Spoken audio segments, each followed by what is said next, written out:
So I'm Clayton Lewis from the University of Colorado. Welcome to the session. Again, this is a breakout discussion session, so this is not going to be mostly speeches from up here. But we're assembled to talk about an issue or a potential issue. We may conclude that this really is an issue. We may conclude that it's possibly an illusion or a delusion, maybe. But the potential issue is maybe we don't have a supply problem where technology is concerned. Maybe we're actually able to do a lot of stuff that people aren't taking advantage of. Maybe we have a demand problem. This is an issue that Jim Tobias of Inclusive Technologies on my left has been really bringing up for discussion, and we're grateful to have Jim here to give us an opportunity to air this. But again, we'll hear a little bit from Jim, some thoughts from Richard Robbins of Therap and from me, and then we want to take the bulk of the time, which is reduced because where we're on the schedule, the bulk of the time really hearing from you and what you think about this issue. So Jim? Okay, so this is the hellfire and brimstone section of the short presentation. And I just want to go through a couple of statistics that are really quite reliable. And of course, I'll repeat what people have said during the rest of the day, that the cognitive disability arena is behind the sensory and dexterity and other disability categories in statistics and in kind of understanding the role of technology. So it is, these stats are drawn from those other domains. So from the world of deafness, you may be familiar with the TTY, the way that people used to communicate over the phone back when we had regular wireline phones. And we had programs in more than half the states that went out actively to find users who needed TTYs and gave them TTYs for free. And at no time in that, at the high point of those distribution and usage programs, did we ever get past 10%. That is, we only gave out, or knew that there were about 300,000 users, whereas we had stats that indicated that there were more than 3 million people, adults, who couldn't use a telephone because of their hearing loss. So we only had about a 10% adoption. We have the same figure on the blindness side with screen reader adoption. We know that there's well more than 1.2 million Americans who can't use a computer screen because of their vision loss, even when it's at full magnification and high contrast and what have you. And yet there's only about 100,000 screen reader users out there. So it's another 10% figure. And Microsoft did a study of the usage of utilities that you may be aware of, and the little, it used to be an accessibility logo, and now it's an ease of use logo. Dexterity utilities like sticky keys that make a keyboard easier to use. Only 9% of the people who could benefit from those absolutely free utilities, comes with every copy of Windows, only 9% of the people who could benefit from them are using those utilities. So it's kind of like a magic, I don't know if it's a glass ceiling. It seems to be a lot harder to break than glass, but that's the usage that's out there. So to me, that's a challenge. As a technologist now, looking more at the policy side of things, I want to see what we can do to break that. And I want to just suggest a framework that gives us all a certain amount of responsibility, but not too much personal responsibility, to think of the dissemination, adoption, and utilization of technology as occurring in a kind of an ecosystem or a value chain where everybody's got some role, going from the R&D side to companies that distribute technologies, to agencies or institutions that use technologies in their programs, and to end users and families, and of course there's policymaker involvement in all of that. So what I'd like to hear from people is, first of all, if you have any stats, I'd love to hear about that. If you have any ideas for getting better stats about this, those are great suggestions as well. And then any stories that you have about usage that, as you understand it, and where the barriers might be and where some recommendations might be. Thanks, Jim. Richard, so I understand from chatting briefly that you and Therap are seeing some successes perhaps breaking through some of what Jim is talking about, of seeing some technology use spread effectively. Can you comment on that? Yes. So Therap Services, actually, we're starting to see more and more people with intellectual and developmental disabilities actually logging on and using our system on a daily or weekly basis as they choose. Therap is an electronic health record system, and it does both medical type thing, but also daily log notes, individual goals, progress notes, things that are not quite as medically involved. So there's a whole range of information we document, and we have about 200,000 individuals in the country that various providers and states are doing the documentation on. And we're seeing an increasing amount of agencies starting to give passwords and access to the individuals that they provide support for. And a lot of them, you know, we've started to receive now some feedback in short videos that the agencies have put together, where the words that we're hearing are people are feeling pride that they can do this, that they like the fact that they're able to access their data, that they can communicate to their staff or family how they feel about what's going on. And so one of the things we're trying to figure out is how do we take, you know, how do we improve what we're doing? We have a product that right now the individuals are seeing and accessing the data in the same way that the providers and the state and the surveyors and their guardians would be. And we're looking at, should we be thinking about maybe some tablet-based apps that would make it easier for more of them to use it. But our general approach is to build on something that we're seeing real use on. So we would like to, you know, we're going to talk to the agencies and talk to the individuals themselves who are using it and see how to build on that. But we are seeing, you know, we're starting to see, it's more anecdotal. I don't have the statistics that. I'm sorry? You have the agency giving it to people or something like that, but you don't have any stats on using it? What's the use rate? We sell it to an agency or a state, and they would say we are giving it to 100. We're doing documentation on 100 individuals, and our pricing is per person that there's like an individual data form or documentation on.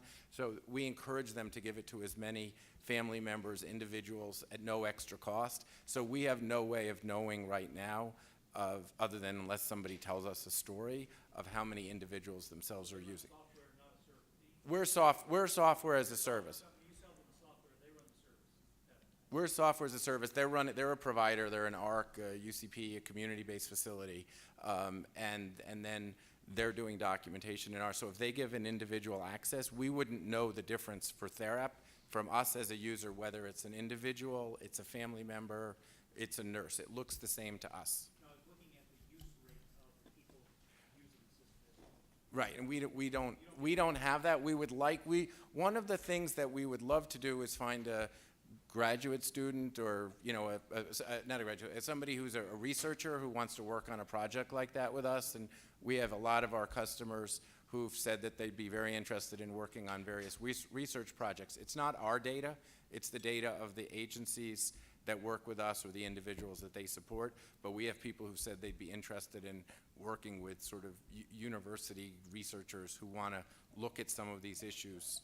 But you don't see the transactions. If somebody comes to the system and asks for some information, you never see that. Is that right? We are seeing it, but we don't know who they are. It's like we're running all the data. It's a cloud. We own our equipment. We're running the service. So if somebody is looking at the data, they'd log into our network, enter their password. We process all of it at our computer, so we're seeing everything. So you know the identity of the person who's actually come in because you've got their password. But we're not looking at it. It's not from a HIPAA. We may need to get into the details a little bit later. So Richard just described how in an organizational framework there are opportunities to spread the use of some technologies and how that's working. I also want to refer to something. In this case, it's an organizational problem, perhaps, rather than, but maybe it corresponds also to an opportunity. So at the Assistive Technology Industry Association meeting last January, there was a session focusing in a particular area, which overlaps the interests of many people here, having to do with speech therapists and their professional preparation. And what we learned there was that there is no required education about technology for speech technologists. At the same time, that, I mean, well, there's always long been a huge amount of work going on in that area and lots of stuff being produced in this, what you call this iPad ecosystem. Many of you know that communication aids are exploding in that space, and yet the professionals that we might be looking to kind of help the use of those technologies grow, they're not being included in that. So we could point to that perhaps in connection with Jim's perspective. The other thing I wanted to mention goes in another direction. So I think there's reason to think that the role of organized structures is going to decline, not in the whole space that we're talking about here, but in a lot of it. This is driven, I think, a lot by economics, but also by technology trends that at least makes people think that they can function more independently in certain ways. I mentioned that iPad ecosystem. Therapists report families appearing not to ask the therapist what the therapist would advise, but to get help from the therapist in using this iPad app that they bought. So they're making an independent, one could say uninformed, consumption decision. Doesn't work out necessarily so well. Maybe they want to have a professional assist them with it. As we were just discussing, the professionals often aren't really in a position to do that. But one could look for research. I'm a researcher. I consult for a research agency. Research on helping consumers and their families better find and share knowledge and experience with technology. So this relates to Jim's theme as a prospect that we could have much livelier and easier exchange of good information within the community, so that as technologies develop that really do have power for people, that it's easier than it is today for people who could benefit from that technology to learn about it. So those are some initial thoughts from us up here. Maybe I'll ask Jim if you want to sort of comment on any of what has happened so far, or maybe reset things, and then we'll open it up to all of you, which is mostly what this is about.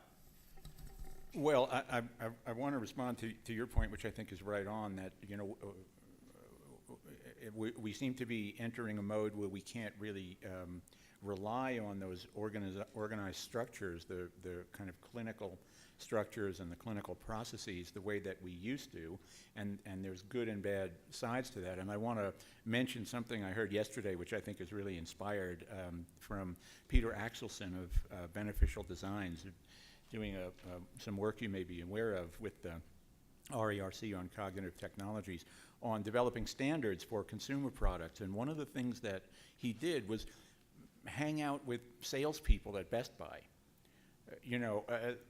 because they have a unique and highly informed, although in a kind of an unusual way, highly informed about what's going on at the decision point for purchasing consumer electronics. And many insights coming from there. One thing was that the salespeople themselves, if they couldn't figure out easily how to demo a product, they weren't demoing it for anybody. So that companies would contact Best Buy and say, how come this thing isn't selling? It's not selling because the salespeople can't figure out how to use it easily enough to feel confident showing it. So I think there's a lot to learn there, and I think it relates to your point about professional training and where we look for support in making our purchasing decisions. So open to you, and I'd like to invite, in particular, anyone who's in a position to respond to Jim's request for data. We'll let you go to the head of the line if there are any of you, and I don't see a big rush.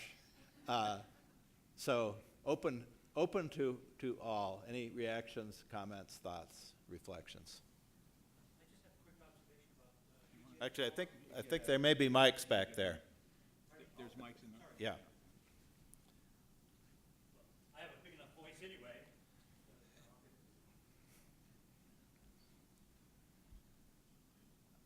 Yeah, my first quick comment is about awareness of BJ fog. professor at Stanford is looking at how people are influenced, how you change their behaviors, how you create behaviors and influence people to do stuff. He's got a very interesting framework, talks about various triggering mechanisms for getting people to do things. Also, it's the case, we do have some experience, I guess I should report on it quickly. You know, the surveys, scientific surveys usually get a very low yield, 20% if you do mailing and 30% if you do online and stuff like that. We've been able to get along like an 18-month cycle, testing people for some complex family stuff, communicating with elders in nursing homes, and we get an 85% yield.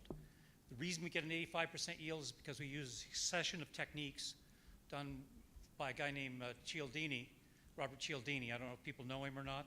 It's basically, he helped run the Obama campaign processes to get people more yielding. People know how to do these things. There are ways of getting the behavior to happen, and there's some evidence of getting significant amounts. We're still stumbling. We still don't quite know how to get stuff done. Our best weapon so far, by the way, is Hallmark, approximately. Basically, we send out reminders during card periods and give people cards to send to grandma and things like that. We get pretty good yield on that, but that's all. Thanks, Mike. Other questions, comments, responses? So I brought this up in an earlier session, but here's my experience of where your boundary is sort of describing. I work with a lot of people who have language and cognition issues following strokes, and we try to integrate technology into what they're doing, and they're part of their recovery.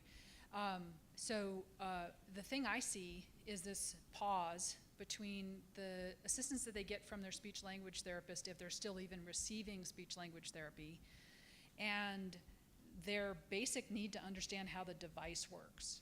So I'll give you an example from my personal life. My dad's had 2 strokes, and he has some cognitive issues, and he called up frustrated, it was mad as a hen, last night because he couldn't figure out how to send a picture he had taken of his minister to his minister. And he has an Android tablet that I've supplied to him, and he knows how to hold it up and take a picture, but he couldn't figure out how to send the image. He was going into the gallery to send it, and after he couldn't really articulate his question, which is one of the big problems that we have. The person doesn't even know what it is that they don't know, they just know that they can't do what they want to do. In questioning him and playing the Best Buy guy, I discovered that what he was trying to do was send multiple images, which you can't do from the gallery on an iPad, on an Android tablet. So once I deciphered that and figured it out, I could walk him through maybe now that we've spent 30 minutes on the phone, the 2-minute task of, well, how do you actually accomplish this? And the pause, getting back to the pause, is there's no one filling this gap. There's no one, you can't bill it as a service. It's not covered, Medicare, Medicaid, it's going to be private pay. People don't know where to go to get it. People don't even know how to articulate what it is that they need. And so this is a big hole that I see in the area that I'm working in, and I'm sure it propagates out to lots of other different areas. So to answer your question, I see that as a major barrier right now to the successful inclusion of technology in people's lives. Thank you. Other thoughts? Hi, I would actually support that this is really a grave area of necessity, is to have people who can assess the person, understand what technology might help them, help improve their quality of life or help them reach their goals, and then pair them up with the right hardware and software, because there's just so much to go through on the internet. So yeah, I would definitely support that. I just wanted to make a comment about generic websites. During the last presentation, one thing I was thinking is that with some of the folks we support, they go on the generic Weight Watchers website. Weight Watchers is entirely online. There's the folks we support might need a little help, but they can certainly use it just like anyone else. And I was wondering if you had any comments around the future of e-commerce and people with developmental disabilities, because so many things you can only buy on the internet now, and that really is an area that's been prohibited to quite a large extent for people with developmental disabilities. Do you want to comment? Yeah, I don't know whether you were able to make it to this one because there are a lot of parallel tracks at this year's conference. But Jeff Hale, a student at CU, actually my student, I'll proudly say, had a breakout session earlier today where he reviewed a number of tools that are available, free tools actually, for making it easier for people to access mainstream websites from some points of view.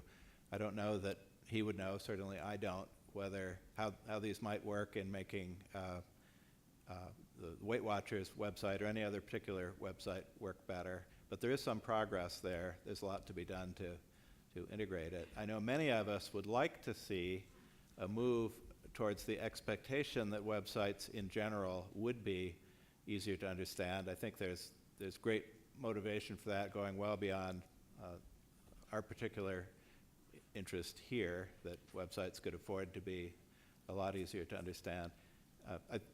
I think this is also a big area where more research is needed. We're able to do some things, but they're relatively superficial. It should be within reach. If we think of the kind of vision that Bill Coleman was talking about, it should be within reach to do a lot more than we're able to do now in automatically comprehending material that's difficult and finding ways to present it to particular individuals in a way that would meet their needs better. But that's a ways off, I think. Can I say, there's actually a couple of interesting challenges because, you know, when you're looking at things like speech to text and you're looking at it for something that might be fun in games, if you're 95% accurate, it's good enough. If you're looking at medical records, if you're looking at individual goals, if you're looking at you know, things that have to do with clinical issues, and you're 98, 99%, that's not good enough on accuracy in terms of being able to cause problems. And I think that some of the systems, whether it's Siri or other things, they're not looking for basically almost 100% accuracy. And so when we're looking at things that we have to do in our system, we have to make sure that you basically can't have any wrong data in there, which gives us a limit on what we can kind of do. So when people are looking and they're comparing, you know, Apple and Google and those have a big lead, but they're not yet, you know, they're not giving an ability to say, okay, do you want to buy Siri, but buy Siri with 100% accuracy, and it's going to say, I don't know a lot more. So that's something to keep in mind when you're looking at some of the different kind of websites. If you're using a Weight Watchers and you say something wrong or make an error and you eat, I don't know, 20 potatoes instead of one potato because they entered it the wrong way, what's the danger of getting something wrong? And that's something that some sites don't even think about or care about. We could take one more question. Oh, did you want to make another comment? Yeah, I just wanted to kind of bring that home to the e-commerce issue. So, you know, there's concerns about security and, you know, I guess expenditure levels that an e-commerce site, exactly as you say, is not set up to you know, automatically think, well, who's this user and what's their authorization and what would go wrong if they bought too many of something or made a bank transaction, what have you. And so as we develop the technologies that promote increasing independence for these folks, we have to keep an eye on the kind of downside, what is going to happen and what are the levels that the user themselves can navigate to make sure that they're entering it to the best of their abilities, and then what is the backup. But I'm interested again in any practitioners out there who had experiences with this, the point that Clayton raised about this kind of crisis in the profession. You know, if the expectations keep increasing about your technological sophistication, technology moves too quickly, and people aren't even asking your opinion anymore, except when they're at wit's end. So what does that all mean to you? I think that's part of this picture of being both the facilitator of increasing use of technology and the kind of resource and backstop for when things go wrong. And I think that's a huge challenge to any profession, but especially the professions that might be represented here in the room. So can we have one more? Yes.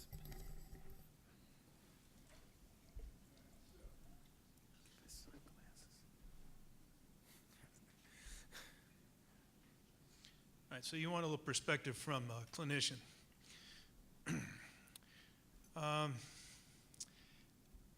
I have a pretty large rehab medicine company. We have 5,000 nursing homes under contract for teaching the therapists how to do what we think is the optimum therapy with the optimum equipment. We're fairly successful. Recently, after I thought I couldn't learn anymore, one of the psychologists came up to me and said, biggest problem we have to engage the patients, like you're talking about only 10% of the population is actually utilizing the available equipment, if you can even get to them, is depression.